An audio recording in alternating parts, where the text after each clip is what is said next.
kebiasaan deres dengan menjamkan mata, itu memang ayat-ayat Quran seperti ada di mata gitu, berarti melek biar hilang. Gitu kita melek, kadang hafalan buyar. Tapi ketika sudah terbiasa dengan deres dengan mata terbuka, kita bisa nyambi apa saja, nyambi momong, nyambi masak, nyambi sembarang. Asal nggak nyambi di kamar mandi aja gitu.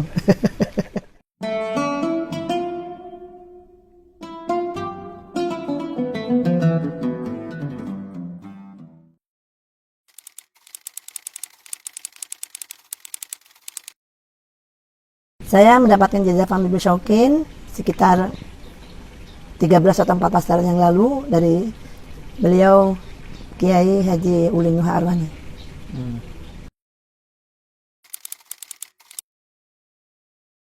Fahmi Bisyauqin itu berasal dari huruf judul-judulnya surah dalam Al-Quran. Fa, Mim, Ya, Ba, Shin, Wawu, dan Qaf.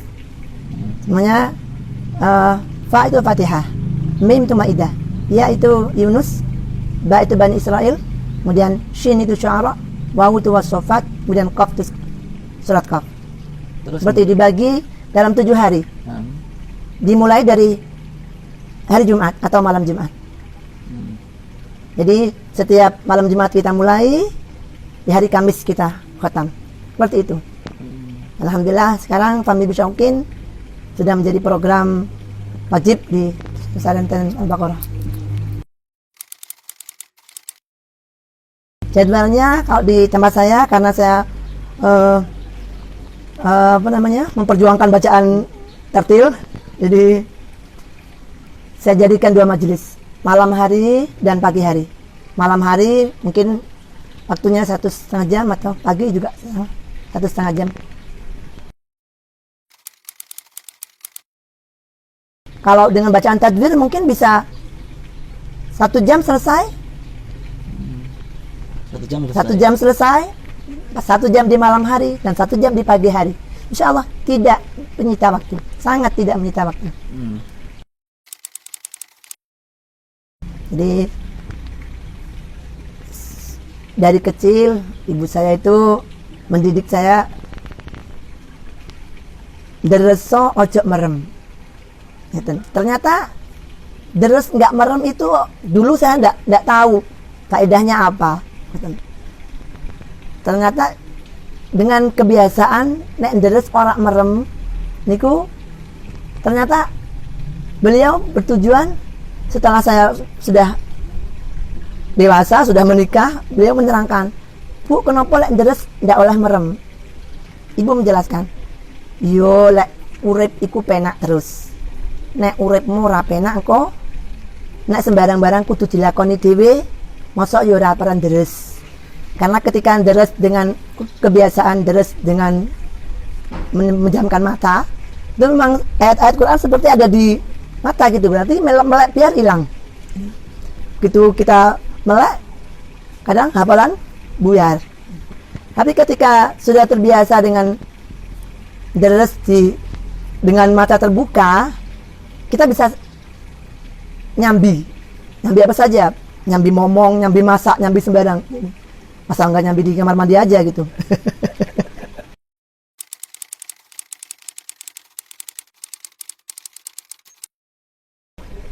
Mulailah dari awal lagi. Mulailah dari awal lagi, menghafal lagi satu demi satu ayat dihafalkan lagi. Jadi sebenarnya ketika kita sudah memutuskan untuk menjadi penghafal Al-Quran, berarti kan sudah punya pilihan untuk menghafal. Wajibin itu wajib derese, bukan wajib lanyai. Lanyah itu anugerah, fadl dari Allah. Jadi wajibin itu murojaahnya, deresnya. Ketika kita sudah deres, lanyah atau tidak itu urusan Allah. Jadi kalau ada yang sampai hilang karena hafalannya hilang, mulailah dari bawah lagi.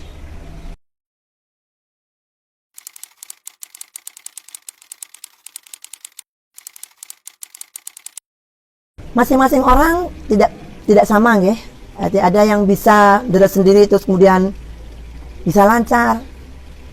Kalau sanatnya kalau sudah pernah digurukan kan sudah sah. Ya, kalau bisa rojaah sendiri terus kemudian bisa lancar, tidak masalah menurut saya.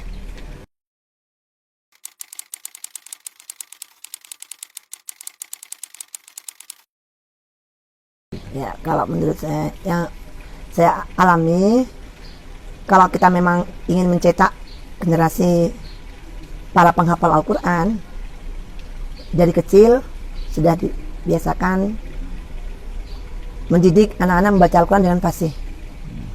Jadi ketika nanti sudah masuk di pesantren, sudah fasih lisannya, menghafal dengan baik. Karena menurut saya sekarang sangat sedikit orang yang baca Quran yang memperhatikan baiknya bacaan atau yang mendatangkan hak-haknya bacaan itu sudah jarang.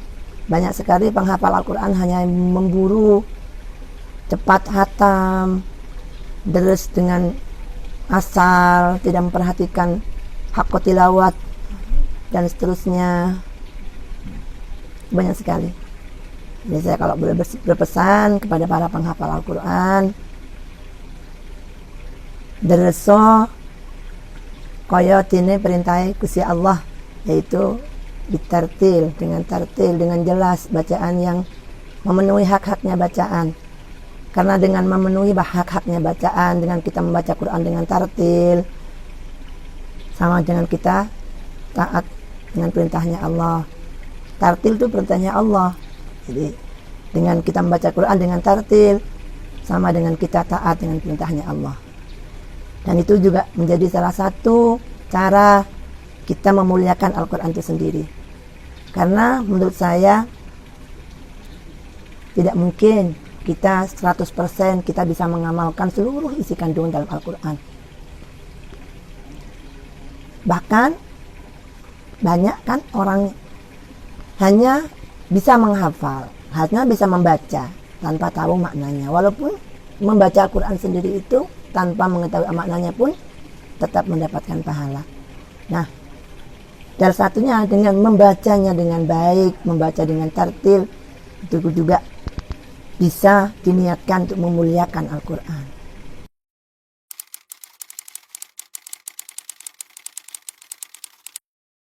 Relatif ya kalau menurut saya. Kalau saya pribadi, karena mungkin ada di pesantren ya, ada di lingkungan pesantren dari kecil, terutama anak-anak perempuan saya itu diwurui cara ubudiyah sehari dulu, diberi pelajaran ubudiyah wajibnya dulu. Misalnya cara berwudu dengan baik, cara sholat yang sudah betul, kemudian sebelum balik itu sudah diberi pelajaran ilmu syaratnya dulu, yaitu cara bersesuci yang baik, yang betul, kemudian cara sholat yang betul, kemudian ya semacam itu ya, pendidikan pokoknya, dasarnya. Kemudian nanti setelah, kebetulan anak-anak saya baru mau menghafal setelah lulus SD. Nggak ada yang seperti saya dulu waktu masih kecil sudah menghafal, nggak ada. Jadi anak-anak saya semuanya baru mau menghafal setelah lulus sekolah dasar.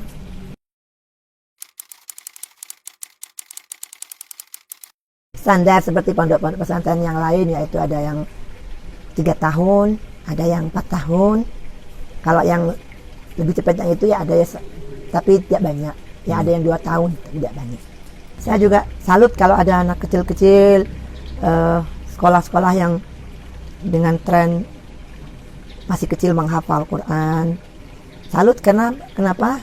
Supaya daripada mereka ikutan tren-tren yang nggak benar, ya bagus dengan tren sekolah sambil menghafal atau apa seperti itu bagus. Dan sekarang kan marak di mana-mana sekolah SD sambil menghafal, seterusnya.